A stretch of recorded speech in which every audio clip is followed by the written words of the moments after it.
listening to Combat Sports UK. Combat Sports UK. Brandon here for Combat Sports UK. I am joined today by NextGen and Liverpool's finest, Nathan Fletcher, who is fighting Caolan Loughrane on the UFC London card on the 22nd of March. Nathan, thank you very much for coming on, my friend. How's things? All good, brother. Thank you. Cheers for having us. No problem at all. It's a pleasure. It's a pleasure. Caolan Loughrane, your opponent for this one then. There's a lot of hype kind of surrounding him, a lot of hype surrounding you. What way do you look at this matchup stylistically? Do you rate Caolan as much as what kind of the Irish media really rates him as well, and he is a good fighter? Do you rate him as high as that? Not really, no. I don't necessarily put him on like a pedestal, do you know what I mean? I think he got himself to the UFC. He's a decent enough fighter, but I'm not regarding him too highly, if that makes sense, you know what I mean? It's just another fight to me. It's someone who I've actually got a win over as well in the amateur ranks, so I'm pretty confident, but I'm taking him seriously. I take all my opponents seriously, so that's where my head's at with this one. Having that win over him in the amateur ranks, is that anything? Does that play a factor in your mindset at all, or do you kind of see him as like a whole new opponent now that you are obviously further on in your pro career and the UFC ranks? Yeah, I mean, obviously it was about 6-7 years ago, that fight, so I'm not daft. I know that we've both evolved a lot since then, so this fight is going to be different to the first one. However, I think that's going to be playing in the back of his mind. Do you know what I mean? In terms of like a competition standpoint, competitively, I think I've got the advantage knowing that we have gone against each other before in combat, in competition, and I came out the victor. So I think, yeah, it plays in my favour, the fact that I've already beaten. Do you know what I mean? I know what you mean. Are you excited to fight on home soil for the UFC? Obviously, you've done it many times with Cage Warriors. Does it feel a bit more familiar? We're going to touch on kind of the chaos that surrounded your debut in a minute, but is it nice just to be on home soil? They kind of have the familiarity of fighting in England. Yeah. Obviously, the O2 is iconic for UFC London. That's like our sort of home event. So since being a fan of the sport growing up, do you know what I mean, and going to those events, watching my teammates fight on it, Paddy and Molly, I've watched, the British fighters through the years compete in that arena. So it is exciting. It's something I've always wanted to do, was fight there. So it's nice to tick it off. And like you say, should have the home crowd advantage, being the English fighting on the card. So yeah, should all be good. I'm very excited. Can't wait for it. Obviously, touching on Caolan Loughrane just again, there's kind of a couple of rivalries coming into this one. I've heard one saying, Nick Pete especially, about a cross Liverpool rivalry. You've got Team Caolan and you've got NextGen.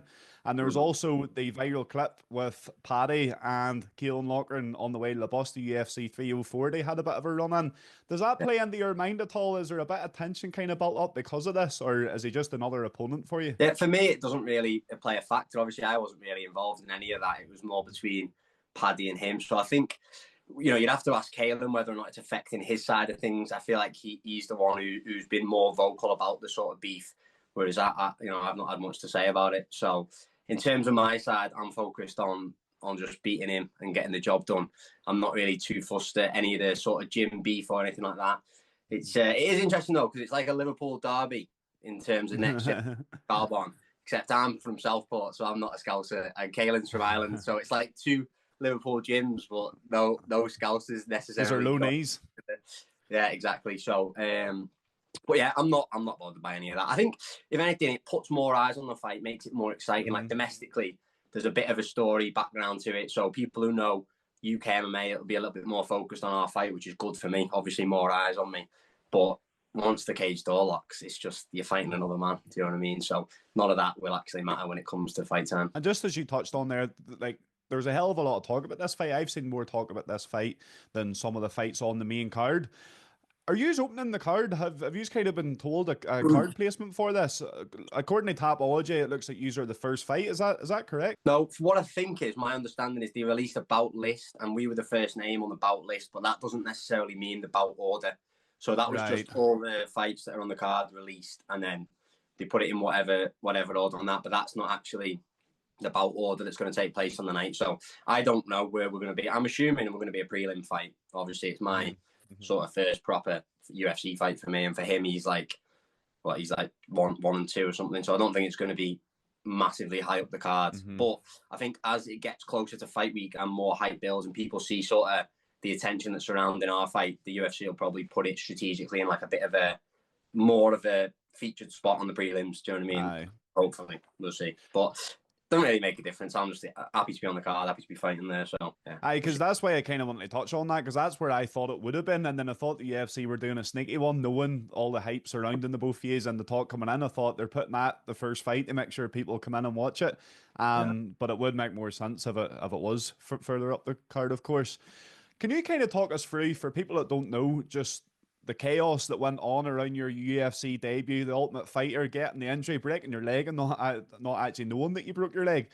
Yeah. Can you kind of talk us through them few weeks? Because from a fan looking from the outside, it seemed like one of the worst scenarios to make your UFC debut, and it didn't stop you getting the job done, which was impressive for sure. But it did seem like a bit of chaos. Yeah, it was a mad experience. So essentially, what happened was I went on the Ultimate Fighter.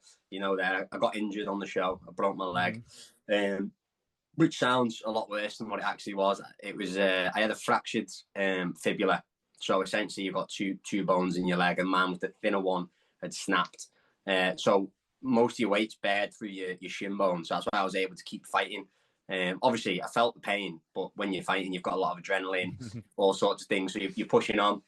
So yeah, it was crazy. I just kind of thought a few days after that fight that maybe it was a bad kick. Maybe I had some like muscle damage or whatever. It was still pretty tender. But anyway, on the show, I ended up going to get an X-ray, and then, even though I'd still been training and stuff afterwards, which was pretty stupid, I realised that I had the broken bone. So yeah, that was a crazy experience in itself. And I think essentially down to my toughness and like still pushing on and trying to get the job done with the injury, I must have impressed somebody in the UFC, because then they asked me back on the finals. So I got the chance to fight there, and then all the madness happened with that. So I basically turned up to the fight week, and I've been dealing with a staph infection. So there's no secret. There was pictures everywhere from the weigh-ins, so you can see people were pointing it out. So I had a staph infection, but I'd finished my course of antibiotics to treat it, and I basically passed the medicals on the day of the weigh-ins to compete. But then on the day of the fight, I was warming up in the back with my top off, hitting pads, getting ready to go out and fight. And the officials who were stood with me said, "We're just going to get the doctor to take another look at your arm, see what's going on with that."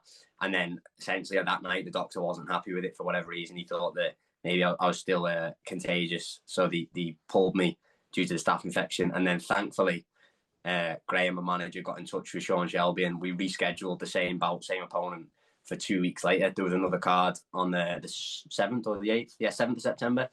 And so the fight basically just got pushed back 2 weeks. Stayed in Vegas for the whole time. Adam Cullen stayed with me, my teammate.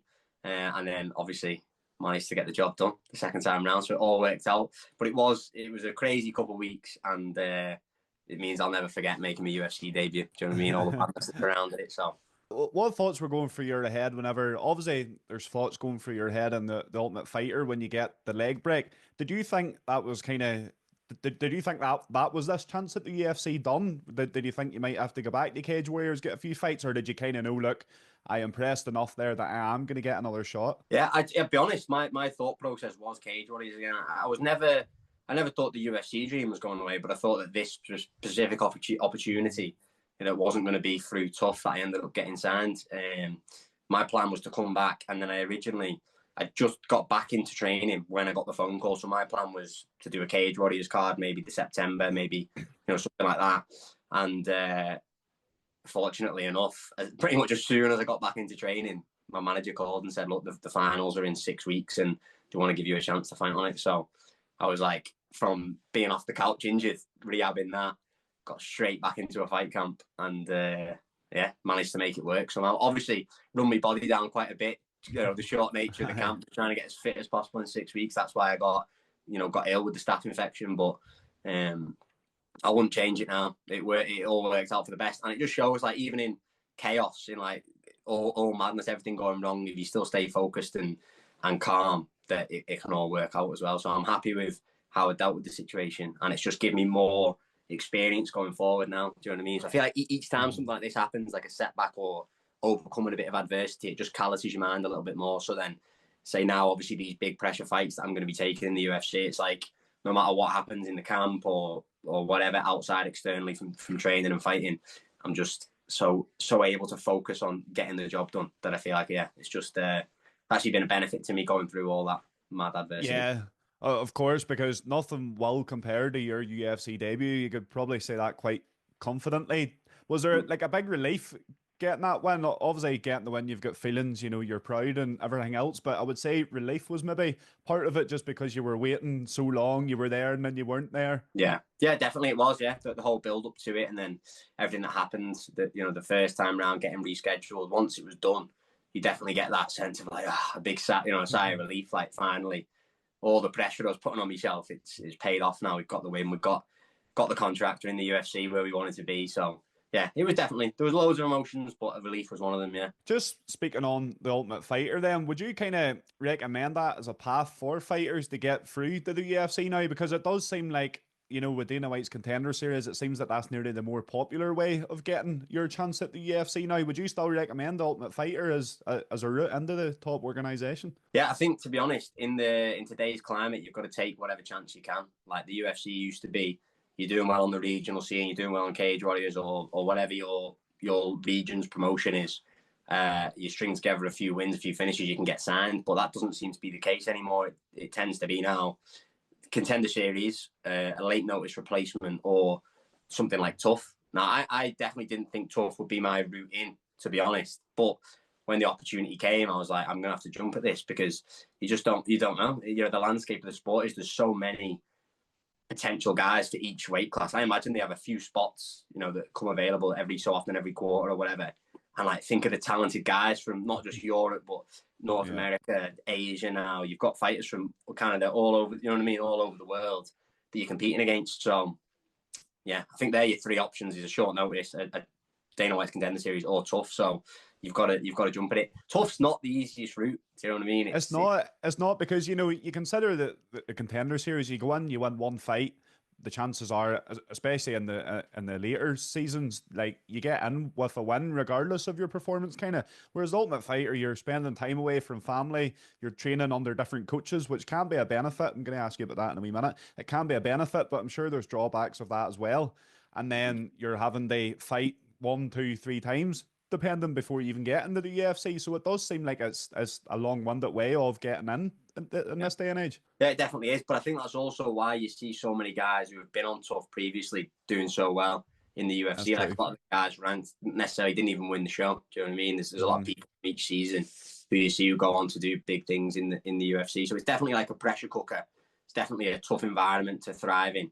And only the best will get through it and come out, on top. So yeah, it's not the easiest route, but I'm just thankful for my journey, where it's got me now, and the position I'm in is all down to everything that's happened. Do you know what I mean? Going on TUF's one of those things. So I'm grateful I got the opportunity, and I'm happy with the way things have panned out, because now, regardless of how I got here, I'm in the perfect spot that I envisioned. Fighting someone who I've wanted to fight for the last few years, on a show that I've wanted to be on in my home, well, not my hometown, but a home show. So yeah, everything's going perfect at the minute. It's exciting. Is Caolan an opponent that you did have your mind on? You mentioned there that he is someone that you've wanted to fight for a few years. So, like, before this fight was made, did you kind of have your eyes on him and think that there's a fight I would like to have later on? Yeah, definitely. I thought we'd end up fighting on Cage Warriors, to be honest. Yeah, I was kind of surprised that he's done it as well back then. Yeah, I think it's just the way things have happened. It's better now, obviously, that we're fighting in the UFC. Of course. But he come a similar time to me. Obviously, I was on Cage Warriors first, but then I had a little stint of inactivity due to a few people pulling out on me, injuries, whatever, all that. So he kind of made his run on Cage Warriors then, and then when he won the belt, I was just coming off a win over Dan Dice, who was another one of the highly ranked sort of contenders in our division. So in my mind, that was going to get made for the Cage Warriors belt, me and Caolan, but he went on to the UFC then. So, and then I ended up doing my own little journey and going through TUF and stuff. So yeah, it's definitely someone who I've had my eyes on. Thought the fight was going to happen on Cage Warriors. Now it's happening in the UFC, bigger stage, more money, more eyes on it. So I'm very happy that we're doing it now. Yeah. Even better.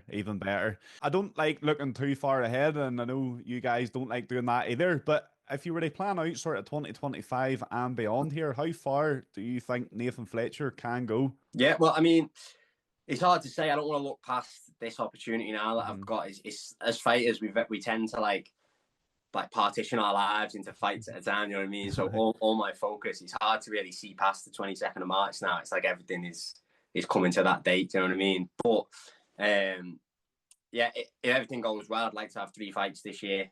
I want to be as active as possible, and I'd like to get 3 finishes. Do you know what I mean? I go in there and 99% of the time I'm finishing everyone I'm fighting. So I want to continue that. I want to have an active run, and my goal is to go to the top of the sport. Do you know what I mean? I feel like every fighter says it, but you're in the wrong game if that's not your goal. So just be as active as possible, test myself, and see how far I can take it. I've got here. I said since starting the sport when I was like 14 years old, like I want to be in the UFC. This is what I want to do. I want to be a world champion. I've actually got future world champion in my Instagram bio. So I'm holding myself accountable by putting that out there. That's the goal. Do you know what I mean? I want to be the best in the world. So get past Caolan and then just keep going, line them all up. At what age did you know? You mentioned 14. That was your dream. At what age did you realize? Because there's many 14-year-olds that have this dream, but of course not all of them's going to make it. At what age and when did you realize this dream could come true? Actually, yeah, I was probably delusional at first because it was like 14. Literally, I was saying that to people in school. I was going in, and people didn't even know what the UFC was then. Do you know what I mean? It was kind of just before the rise of Conor McGregor, so the sport wasn't like super popular yet in the UK. And from that early age, I was saying like, this is something I'm going to do. Like even as a kid, I knew I wanted to be a professional athlete. I didn't know what that was going to be. I wasn't amazing at football. That was my first love, and then I realised pretty early on, like, okay, I'm not in an academy. I'm probably not going to get signed for a Premier League club, so I'm not a football player. But I never lost hope on sort of living that life. I've always wanted to be an athlete, and just made it happen. I think the age that I really started taking the sport seriously was like 18, 19, when I started competing as an amateur. When I had my first couple of fights, I was like, realised the sort of intensity you had to put into it to be successful. And from that age, I've been fully dedicated. Do you know what I mean? I've not gone off in my early 20s and partied and been distracted and done other things. I've been in the gym from 18, 19, grinding, fighting, training. So it's been consistent since a young adult, really. What position did you play at football back in the day? Well, this is how bad I was. So I'm right-footed. They used to stick me left back because there was no kids that were left-footed. We had one left-footer who was good on the wing, and then nobody else wanted to play a left back, so he put me left back. But having to cut inside constantly onto the right peg, then. That's what I tell people. Yeah, a little cut inside, but it wasn't. I just wasn't that good, to be honest with you. But I had to go all over. I had to go in net at one point, but I'm only like 5'7", so I was never going to be a goalie. So yeah. But the football, to be honest, like the football dream ended young, sort of 12, 13. I knew like you're getting stuck at left back or you're getting stuck on the bench. You're not gonna make it. Aye, well, I think you made the right choice based on how it's all panning out for you now. I want to do some quick fire questions and then just a couple more after that, and then I'll not take up any more of your time. First, quick fire question: dream fight location. Dream fight location: top of the head, Madison Square Garden, iconic arena. Like to fight there. Sub or KO? I like KO. We've got a lot of subs, so KO. What's your favourite submission? Rear naked choke. You've got plenty of them in your locker, to be fair. And the last quick fire one: the fighter that inspired you the most. The fighter that inspired me the most. So many to pick from. I'm going to give you the first fighter I looked up to. Actually, it's not the first; it's the second. Okay, so second fighter I really looked up to was Uriah Faber. Believe it or not. So lighter weight guy, sort of a trailblazer for the lighter weight divisions. Coming up, I always used to watch his like alpha male training vlogs and stuff. So Uriah Faber was someone who I looked up to when I was first getting into the sport. So I'd say him. But there's too many to name. I take inspiration from everyone. Can you give me a prediction for this fight against Caolan Loughrane? How do you think it's going to go? You can be as specific or as vague as you want here, because I know sometimes fighters don't like to delve into the details too much. Well, I'm going to tell you the exact shot I'm going to slip and catch. No, I predict I'm going to win, and I predict I'm going to get a finish. That's always what I think going into fights. I can't tell you right now how that's going to happen because a fight's a fight, and you know what I mean. Things happen in there that you can't account for. So we'll see. But I'm prepared to go the distance, and I'm prepared to finish him. And I believe my skills are that much above his that I'll be able to get him out of there. So I predict a finish. Going to be a smashing fight. Last question, always like to end on this one. It's something a wee bit deeper, requires a wee bit more thought sometimes. Why do you fight? Why? I fight to probably fulfill the competitive drive that I've got. So I would say that for me, fighting is like the truest form of competition. I've always been competitive. I've always loved playing sports, but that one-on-one nature And the fact that you're fighting another man, I feel like it doesn't get much more competitive than that. It's literally your skill and will against his. And something about that I just love. I'm addicted to it. So that's the reason I fight, to fulfill that desire I have to compete. There is no better sport to do in competition, as you say. It's one man against another, just the gifts that God gave you. There was no props or anything like that. So I love that answer. Nathan, thank you very much for coming on to Combat Sports UK. Your time has been much appreciated. I look forward to seeing you. I've got a ticket up in the nosebleeds for UFC London, so I'll be looking down and I'll be watching your fight and looking forward to it. Thank you very much. It's right. My pleasure. Thank you for having us on.